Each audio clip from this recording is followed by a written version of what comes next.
CR101radio.com, podcasts, and more. 14. Judge not. The man had committed 2 fearful crimes. He had raped and murdered a young girl. One person, sick at heart and revolted by the crimes, spoke of the guilty man as a horrible degenerate.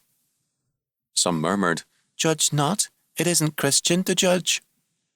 Was this statement right? Or was it satanic?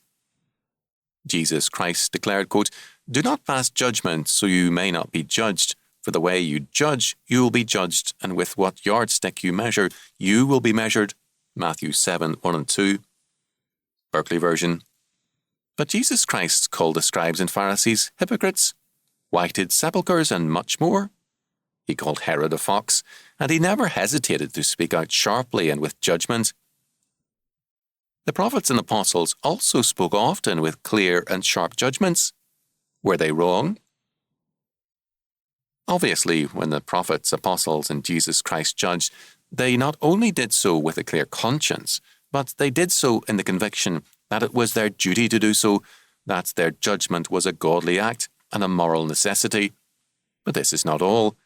By their public judgments, they were inviting others to make similar judgments. When Jesus called the Pharisees hypocrites, he was plainly marking out Phariseeism as hypocrisy for all his followers then and now. When Paul condemned fornication and fornicators, 1 Corinthians 5, he was demanding that the church at Corinth and every believer in every age join with him in their condemnation. If evil is not condemned, it is tolerated and approved. Evil must therefore be judged. The whole Bible summons us to judge righteous judgment. Over and over again, the Old Testament summons men to judge and to judge righteously. Deuteronomy 1:16, 16:18, etc. Jesus Christ himself declared, "Judge not according to the appearance, but judge righteous judgment." John 7:24. Obviously, then, all the Bible calls for righteous judgment, so that it must be false and unrighteous judgment which is condemned.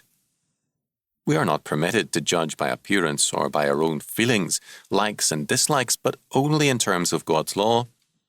We cannot judge a man because he has a wart on his nose or because we dislike the way he parts his hair. We must judge a man if he is guilty of violating the law of God. Quote, "The way you judge, you will be judged," end quote. Jesus said, "If your judgments excuse evil or condone it, you will be judged to be evil yourself. If your judgments reflect the justice and judgment of God where required, and mercy where men are truly repentant, then you will be judged as faithful to God." Quote, "Judge righteous judgment,"